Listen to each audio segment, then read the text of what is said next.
താമരശ്ശേരിയിൽ ട്യൂഷൻ സെൻ്ററിൽ വിദ്യാർത്ഥികൾ തമ്മിൽ നടന്ന സംഘർഷത്തിൽ തലയ്ക്ക് പരിക്കേറ്റ വിദ്യാർത്ഥി മരിച്ചിരിക്കുന്നു. മുഹമ്മദ് ഷഹബാസ് എന്ന 15-കാരനാണ് മരിച്ചത്. തലയ്ക്ക് അതിഗുരുതരമായി പരിക്കേറ്റ മുഹമ്മദ് കോഴിക്കോട് മെഡിക്കൽ കോളേജ് ആശുപത്രിയിൽ വെന്റിലേറ്ററിലായിരുന്നു. ഞായറാഴ്ച ട്യൂഷൻ സെൻ്ററിൽ യാത്രയയപ്പ് പരിപാടിയിൽ ഉണ്ടായ പ്രശ്നങ്ങളുടെ തുടർച്ചയായി വ്യാഴാഴ്ച വൈകിട്ട് ടൗൺ ഹാളിൽ കുട്ടികൾ തമ്മിൽ ഏറ്റുമുട്ടുകയായിരുന്നു. പരിപാടിക്കിടെ കുട്ടികൾ കൂവിയതാണ് പ്രശ്നങ്ങൾക്ക് തുടക്കമിട്ടത്. ഇതിനെ തുടർന്ന് കുട്ടികൾ വാട്സപ്പ് ഗ്രൂപ്പ് ഉണ്ടാക്കുകയും തുടർന്ന് എന്ത് ചെയ്യണമെന്ന് അതിൽ ആസൂത്രണം ചെയ്യുകയും ചെയ്തു. ട്യൂഷൻ സെൻ്ററിലെ കുട്ടിയല്ലാത്ത മുഹമ്മദിനെ സുഹൃത്തുക്കൾ വന്നാണ് വീട്ടിൽ നിന്ന് കൊണ്ടുപോയതെന്ന് പിതാവ് പറഞ്ഞു.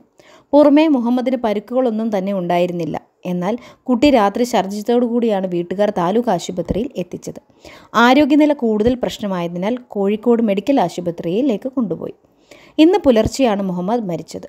നമ്മുടെ തലമുറ എങ്ങോട്ടാണ് പോകുന്നത്?